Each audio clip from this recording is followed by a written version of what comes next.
Hi, and welcome to Social Media Marketing. This is Sean Canary, your professor. Today, we're going to discuss a couple things.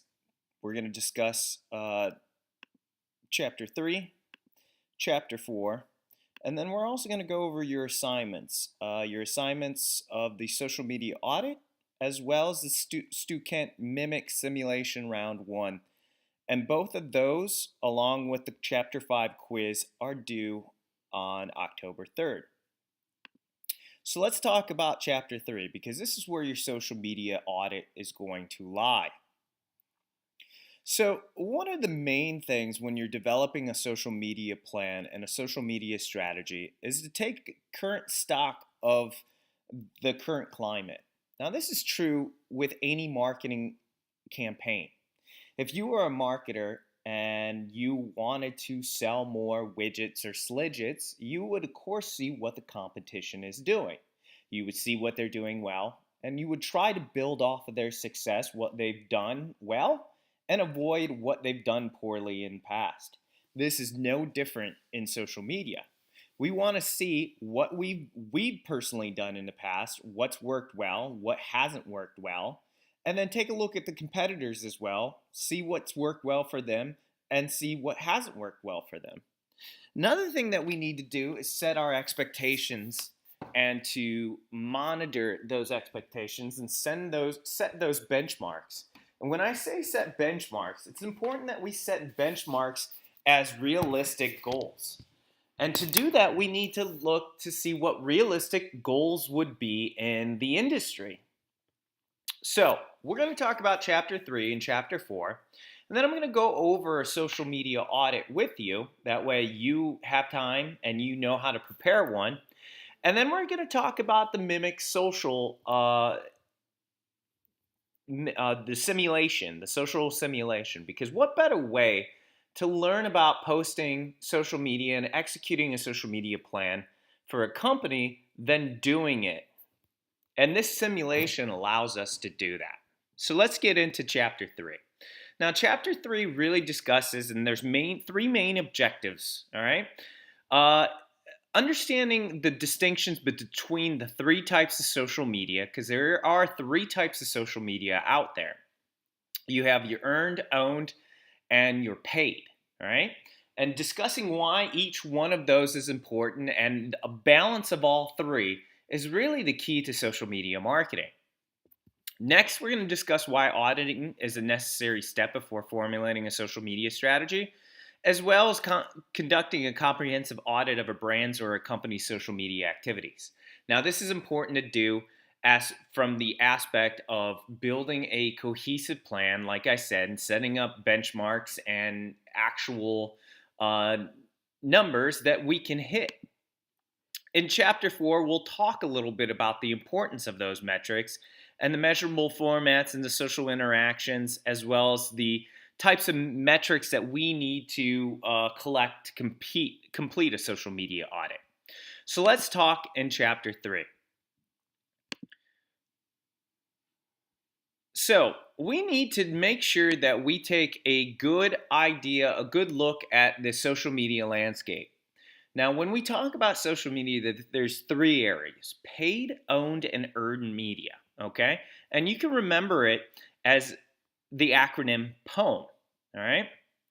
So owned media is any social media activity that occurs in a channel that a brand controls. So these would be your company's social media channels. You own those. You control that message. You can say what you want to. The problem with owned media, the problem with posts on owned media is the fact that you only can reach a percentage of your fans or followers. Meaning that if you have 1,000 fans on Facebook, the average engagement rate on organic social media posts with Facebook is about 2%. So that means if you have 1,000 fans, you can only reach 20 people on average, 20 to 30 people every time you post for free. As you can see, if we only use owned media as a channel, we can't really reach a majority of our fans, number one. Or number two is we can't reach a majority of new people. So the idea is that we want to leverage our organic reach or our owned reach with paid and earned. Now, paid media is any social media activity which we pay for. Now, it's important to note that Facebook and Instagram, Pinterest, LinkedIn, they perhaps the best advertising mediums and channels out there. Why? Because you can choose who to put your message in front of. Now, what do I mean by choose? Obviously, your business has a specific target audience. Remember, your week one assignment was to create a description of your company as well as who your target audience is. Now, I wanted you to do that for this specific example. I wanted you to tell me a little bit about that audience. What's their age range? What's their income level? Where do they live? What type of things do they like? Believe it or not, you can target social media, especially Facebook, by all those individual things. And I'll show you an example of that with this PDF that's called the Complete Guide to Facebook Ad Targeting. Now, this is all the available demographics as well as financial and interest-based targeting we can do. We can target people who own a home. We can target people who are expecting a baby. We can target people that are in a relationship, that are a certain political party. We can target friends of people with an upcoming birthday. We can target people by age. We can target people by education level. We can target people by their interests, by their favorite sports teams, by what type of food and drink that they like. So for instance, I'll give you an example. I'm opening up a pub next door to Lorraine County Community College, and I'm going to target college students who like football and say, hey, come watch the NFL on Sunday and get a free appetizer when you order a drink. So what I've done here is that I am able to then use Facebook targeting with a paid message. I can target people who like alcoholic beverages. I can target people who like certain type of food, barbecue or restaurant, casual restaurants. I can target people by age. Remember, I said college students, so I can target traditional college students from 18 to 24. If that's not enough, I can make it target college students 18 to 55 possibly, and then choose interests as far as Lorraine County Community College, or I can even target by education level, saying in college right now. So you can see by all these 300 different ways that I can target how powerful paid media is. So I can balance my organic posts with paid posts. And the last leg of that three-leg trifecta is earned media. Now, this is any social media activity that occurs in social media channels that a company does not directly control. So examples of this would be influencers, okay? I can reach out to influencers to help me promote my message on their channels. For instance, let's go back to that pub example. I'm going to find a very influential person on LCC's campus. Maybe it's like the popular guy, the most popular guy on campus. Let's just say it's Jack Smith. He's a senior at LCC, and he's very popular, knows a lot of people, has a lot of friends. I can actually reach out to Jack Smith and say, hey, Jack, I have a new bar opening up across the street. Could you promote this message to your fan base? And believe it or not, there is a big amount of money with influencers. And later this week, I'm going to be interviewing an influencer and talking to them about how they get paid to be an influencer and who actually contacts them. Now, he'll talk a little bit about the fact that he was hired by companies like Panera and Johnsonville Brats and so on and so forth to help promote their content on his channels. So really, That's the difference between pay, own, and earn. But all three are important aspect of your social media strategy. The next part of chapter 3 talks about the main questions asked in a social media audit. All right. Now, this is an internal audit. You should be able to answer these questions as far as where you're at, as far as your current company, what you're currently doing on social media, and competitive and performance intelligence. All right. Finally, after you take all that information, you can create a social media plan by addressing the questions and answers that you asked yourself and then recreating the things that you've done well and your competitors have done well in your social media strategy. And that's really what this assignment, social media audit of competing brands, will do. So I want you to tell me for your project who your competitors are, right? Social media info. What are their social channels?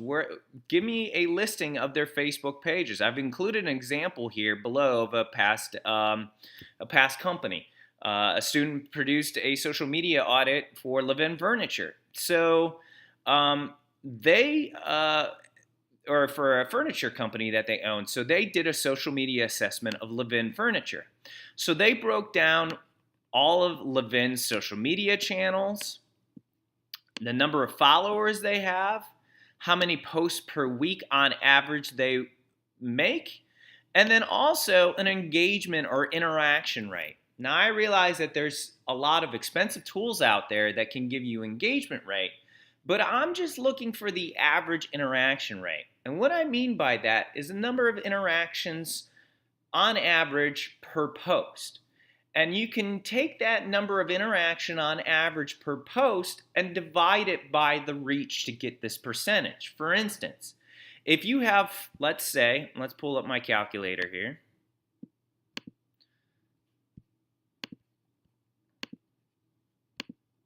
Let's say that we're looking at the average interaction rate for Twitter on Shop Levin, all right?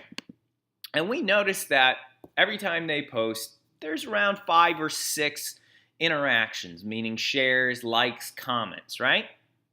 So what we would do is take 6 divided by 415, which is their potential reach, right? And that would equal 1.4%. So I would say that the average Twitter post has an engagement rate of 1.44%. You see how I got that number? So what I want you to do is identify all their social media channels, how many posts per week they have, and what their average engagement rate is. This will help you set up your benchmarks as far as the metrics that you're going to measure and say, okay, how are we doing compared to Levin? Next, I want you to tell me in a paragraph, or more if you want to, is what they do well. What posts seem to perform well? Which ones get the best engagement? Which ones seem to do really well? That way I can understand, and you can understand when you're building out your own strategy, which posts, how you're going to write them, which channels you're going to focus on. This can help you set up this entire plan.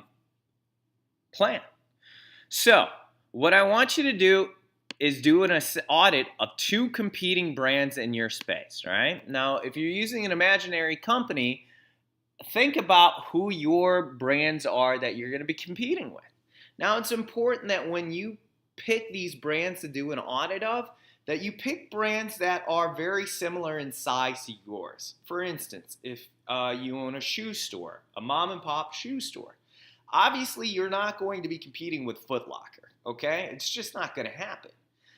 Doesn't mean that you can't do an audit of them and see what they do well and what works for them, but to come up with these metrics as far as, okay, I'm looking for an average engagement rate, if I'm doing it well of this, you're going to want to pick somebody that is closer to your size. So that is the audit, and that is due on October 3rd. So feel free to reach out to me if you have any questions, but this is exactly what I want to see from you. this right here, this example. Do this twice for 2 companies, and that is done. Let's talk a little bit about Chapter 4 now. Now, Chapter 4 talks about the metrics for social media and why that they're important. Okay? So it's important to understand, especially when you're working for somebody, that there's a lot of social media metrics that you can use and you can report on. But the one that's really important that you want to focus on is 4 main metric groups. 1, awareness, okay? Because this is going to help you be found. Your engagement, because engagement is how Facebook determines what to show in people's posts. So the higher number of engagements that you get means the higher amount of reach you can possibly get. Positive attitudes is also a very important thing to measure nowadays, and this is called sentiment. And the sentiment report is you want to make sure that a majority of your interactions are positive, because it could help with customer service. It could help you, get your message out better. Another thing is advocacy. You want to build a strong advocacy network, meaning you want a better word of mouth. You want people to be advocates for you, and this helps with the viability of your social media posts. This helps with people sharing it. So when you're thinking about posts, you want to drive awareness to your brand. You want to create posts that are engaging. You want to create posts and respond to posts and create positive responses. And then you also want to create posts that people want to share. So these are the 4 main areas. And this chapter goes over the different metrics that are associated with awareness. Engagement, positive attitudes, and generating advocacy. One last thing about these metrics is you want to measure what's relevant, not what's available. And what I mean by that, and what the book is talking about, is you should measure things that are important to your brand, that are important to your campaign. Are link clicks more important to your campaign than likes? Well, that's a question that you need to answer. Now, this could be different for each campaign. Let's say that you have a campaign that's focused on building your reach, building how many people that you can reach out to. Obviously, from that aspect, link clicks aren't that important. But as far as a campaign that's directly for coupon downloads, link clicks are important. So it's important that you measure what's relevant, not what's available, and you consider that in the campaign. So that's what's really about Chapter 3 and 4. Again, read Chapter 3 and 4, and it's very helpful for doing your social media audit. Also due next week is Chapter 5. Now, when we talk about Chapter 5 really talks about the types of information that are out there and driving and helping to set your objectives, right? So again, we want to learn the core elements of a strategic social media marketing plan, all right? And we want to understand the risk of social media planning factors and potential risks and downsides, all right? Because sometimes, and this goes a lot with advocacy and promoter scores, is sometimes you'll put something out there and sometimes it will be received negatively. So again, we want to make sure that before we go out in social media, we understand the risks and the downsides that are available with it. So that's what Chapter 5 really is about, and we'll go into it more in depth in our next meeting. But for now, I want you to read Chapter 5 and take the quiz, which is also due next week. Finally, the last assignment that is kicking off this week, that is due this week, is the Stu Kent Mimic Simulation. All right? When you purchased your book, you obviously purchased the book with the quizzes available to you. But in addition, when you signed up for the book, you were required to sign up for this simulation. And this simulation is going to give you the best experience possible without actually posting for a brand.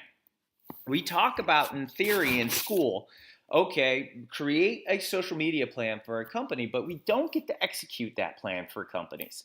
The simulation allows you to actually execute social media for a brand and learn from it in a safe learning environment.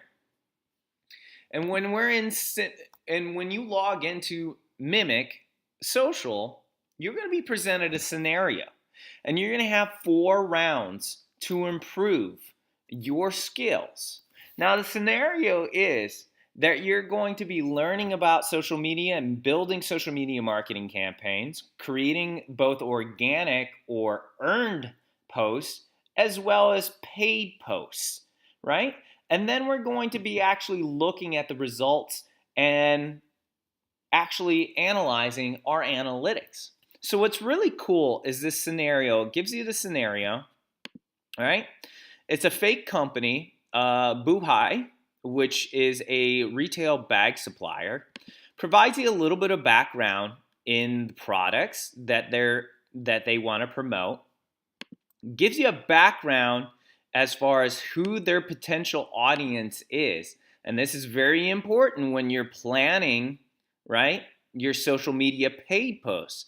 It tells you their age ranges, their interests, their income, because these are all targeting options, right? It looks like Daypacker Tom is makes up a majority of my market. So at nearly 30%, I would want to make sure that my paid social posts are mostly going to this bracket. Males 18 to 26-year-old that make 22 to 28,000 that have these interests, right? Then it allows you to give insights from their social media efforts to date. It allows you to see the number of clicks, the number of shares, the page likes, the conversions in Facebook, Twitter, right? Instagram, Pinterest, LinkedIn, and YouTube, right? This allows you to do a social media audit internally and say, okay, which channels are important to them? Obviously, when I'm looking at revenue, boy, Facebook does a great job with driving revenue. How does Twitter do? Twitter doesn't drive any revenue. Maybe some of my social media ads should be focused on Facebook and not Twitter. Instagram, oh wow, look at Instagram's really driving that revenue. So it drives more than Facebook. Boy, I might want to make sure that my ads are really, really tied towards Instagram and Facebook number 2. Nothing on Twitter, nothing on Pinterest. LinkedIn's not driving any revenue. And YouTube's not driving any revenue. So if I was concentrating my ads right now, it would be on Facebook and Instagram because they help drive revenue. It also gives you a weekly budget of $5,000, all right? So you want to make sure that you, each round, don't go over that 5,000 mark. And then it also gives you goals as far as what your goals are. Your goal is to grow your reach, increase engagements, increase conversions, which is revenue, right? And if you hit continue here, it actually launches that first round of scenario and allows you to go ahead and create posts both organically as well as paid posts. Now it says managing a social media page, you're going to make between 7 to 12 posts for a successful round, 1 to 2 per day. Select the content to post, write a clever and engaging headline, which channels you're going to post your comment, target your inputs, and decides which posts to actually promote paid-wise, and how much you're going to spend each post, schedule, and publish. And what this is going to do is allow you to run this simulation and see what your results are. Again, What I'm grading you on is not how well you do, but how well you try. All right? I want to make sure that you're doing all the elements necessary to do a proper social media channel. So I'm not going to be looking at your overall numbers as far as how successful you are. I'm going to be looking at how well you participated in the Mimic social media platform.